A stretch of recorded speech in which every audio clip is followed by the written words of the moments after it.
మావోయిస్టులకు సంబంధించి మేడారం అడవుల్లో అట్లాగే కర్రెగుట్టల్లో ఆపరేషన్ కగార్ కర్రెగుట్టలు 2ను నిన్న ప్రారంభించారు. 5,000 మంది సిఆర్పిఎఫ్ బలగాలతో మావోయిస్టు నేతలపై కుంబింగ్ ప్రారంభించారు. దాంట్లో సుమారు 5 మంది చనిపోయారనేటువంటిది ప్రాథమిక సమాచారం అందుతుంది. దాంట్లో అగ్రనేతలు కూడా ఉండొచ్చు అనేటువంటి అనుమానాలు కూడా ఉన్నాయి. మరి ఏంటి అసలు పోలీసులు చెప్తున్నది, అసలు అక్కడ ఏం జరిగింది అనేటువంటి విషయాన్ని మనం చూద్దాం. ఒకసారి ముందుగా దిశ పేపర్ తీసుకుందాం. దిశ పేపర్లో ఒకసారి చూద్దాం. ఇక కర్రెగుట్టల్లో ఎన్కౌంటర్, మృతుల్లో మావోయిస్టు అగ్రనేతలు ఉన్నట్లు ప్రచారం, కేంద్ర బలగాల నుంచి రాని స్పష్టత, డెడ్ లైన్కు ఇంకా 40 రోజుల గడువే ఉంది. ఆపరేషన్ కగార్ మార్చి 31, 2026 ఆ రోజుతో చాప్టర్ క్లోజ్ చేయాలి, భారతదేశంలో మావోయిస్టులను అంతం చేయాలి. ఇది కేంద్ర హోంశాఖ మంత్రి అమిత్ షా పెట్టుకున్నటువంటి ఒక డెడ్ లైన్. దానికి ఇంకా కరెక్ట్గా ఈరోజు 20 తారీఖు ఫిబ్రవరి 20 అంటే మార్చి 31కి ఇంకా 40 రోజుల టైమే ఉంది. ఈ 40 రోజులలో మరి మావోయిస్టులను మావోయిజాన్ని అంతం చేయాలి.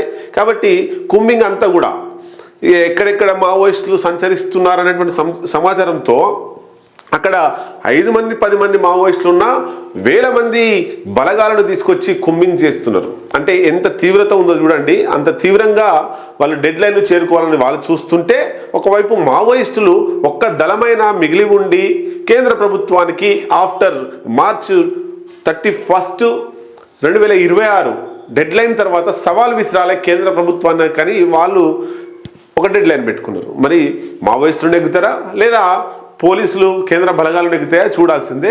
ఒకసారి సమాచారం చూద్దాం. ఆపరేషన్లు పూర్తయ్యాకే పూర్తి వివరాలు. బస్తర్ ఐజీ సుందర్రాజ్, మిగిలింది 300 మందే. కేంద్ర కమిటీలో మిగిలిన 4గురిలో 3 తెలంగాణ సిఆర్పిఎఫ్ ఉన్నతాధికారి. ఇది 8వ పేజీలో ఇచ్చినట్ట. 8వ పేజీలో ఒకసారి మనం దీని పూర్తి సమాచారం చదివే ప్రయత్నం మీ ముందు తీసుకొస్తా. అయితే కర్రెగుట్టల్లోకే మళ్ళీ మావోయిస్టులు వచ్చిర్రా అంటే ఒక్కసారి చూద్దాం. ఇగో వెంకటాపురం, భద్రాచలం, నూగూరు ఈ ప్రాంతం నుండి మాట్లాడేది అంటే అంశము. తెలంగాణ ఛత్తీస్గఢ్ సరిహద్దుల్లోని కర్రెగుట్టల్లో మావోయిస్టు అగ్రనేతలు సంచరిస్తున్నారన్న వార్తల నేపథ్యంలో భారీ ఎన్కౌంటర్ జరిగింది. తెలంగాణ సరిహద్దుల్లో ఆపరేషన్ బ్లాక్ ఫారెస్ట్ 2 మొదలుపెట్టిన భద్రతా బలగాలు మహబూబాబాద్, ములుగు జిల్లాల పరిధిలోని అడవుల్లో మొన్నటి నుండి కుంబింగ్ చేపట్టాయి. ఈ క్రమంలో గురువారం ఉదయం భారీ ఎన్కౌంటర్ చోటు చేసుకుంది. భద్రతా దళాలకు మావోయిస్టులకు మధ్య జరిగిన ఈ భీకర ఎదురుకాల్పుల్లో ఇప్పటి వరకు 5గురు మరణించినట్లు తెలిసింది. వీరిలో మావోయిస్టులు ఉన్నారా లేక సాధారణ పౌరులు ఉన్నారా అనేది తెలియరాలేదు. మరోవైపు మృతుల్లో మావోయిస్టు అగ్రనేతలు ఉన్నట్లు సైతం ప్రచారం జరుగుతున్నది.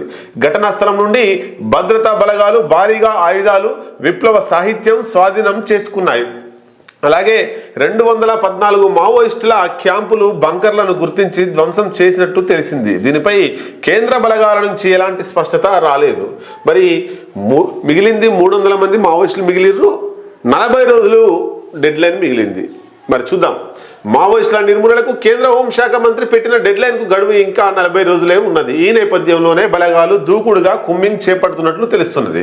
కర్రెగుట్టల సమీపంలో మావోయిస్టు అగ్రనేతలు ఉన్నట్లు నిఘా వర్గాల సమాచారంతో సిఆర్పిఎఫ్, కోబ్రా, గ్రేహౌండ్స్, డిఆర్జీ దళాలు సంయుక్తంగా ఈ ఆపరేషన్ను చేపట్టాయి. కాగా ప్రస్తుతం దేశవ్యాప్తంగా కేవలం 300 మంది మావోయిస్టులు మాత్రమే మిగిలి ఉన్నారని తాజాగా ఓ సిఆర్పిఎఫ్ ఉన్నతాధికారి తెలిపారు. వీరంతా ప్రధానంగా ఛత్తీస్గఢ్, తెలంగాణ సరిహద్దులు, జార్ఖండ్లోని కొన్ని ప్రాంతాల్లో ఉన్నట్లు బలగాలు అనుమానిస్తున్నాయి. చూద్దాం మరి మొత్తం ఎంతమంది మావోయిస్టు అగ్రనేతలు ఉన్నారనేటువంటి చూద్దాం. 3 అగ్రనేతలు తెలంగాణ, మొత్తం 4 అగ్రనేతలు ఉన్నారంటే దాంట్లో 3 అగ్రనేతలు తెలంగాణ, ఒకరిది జార్ఖండ్ అనుకుంటున్నా. మొత్తం 300 మంది మావోయిస్టులు ఉంటే అందులో సెంట్రల్ కమిటీకి చెందిన వారు కేవలం 4 మాత్రమే ఉన్నట్టు సిఆర్పిఎఫ్ వర్గాలు తెలిపాయి. ఇందులో తెలంగాణకు చెందిన వారే 3 ఉన్నారు. ఒకటి గణపతి, గతంలో కేంద్ర కమిటీ కార్యదర్శిగా పనిచేసినటువంటి గణపతి, ప్రస్తుతానికి కేంద్ర కమిటీ కార్యదర్శి దేవుజీ, తర్వాత మల్లా Rajireddy alias Sangram.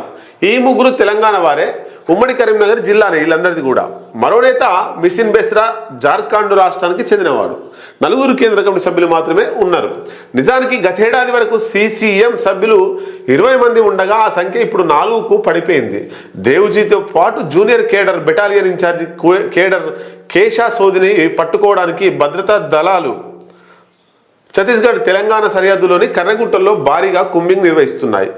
Battalion incharge cadre కేశా సోది ఎవరు?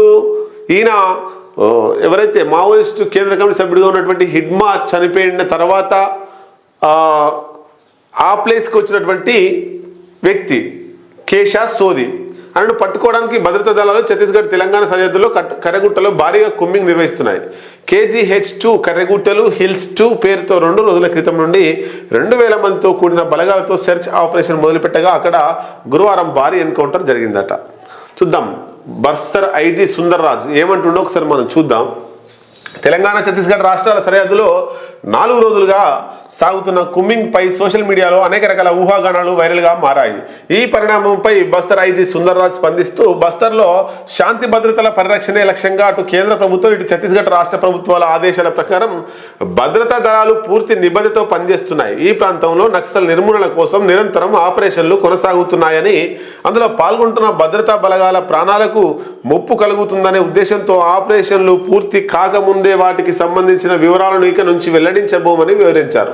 ఆపరేషన్లను గోప్యంగా ఉంచడంతో పాటు భద్రతా బలగాలను కాపాడుకోవడం కూడా చాలా అవసరమని, ఇక నుంచి ఏదైనా కీలక పరిణామాలు ఉంటే తామే స్వయంగా ప్రకటనలు చేస్తామని, అప్పటి వరకు ఎవరు అనధికారిక వార్తలను ప్రచారం చేయొద్దని, వదంతులను ప్రజలు నమ్మొద్దని బస్తర్ ఐజీ సుందర్ రాజ్ విజ్ఞప్తి చేసినట్టు. ఇది మావోయిస్టులకు సంబంధించినటువంటి సమాచారం.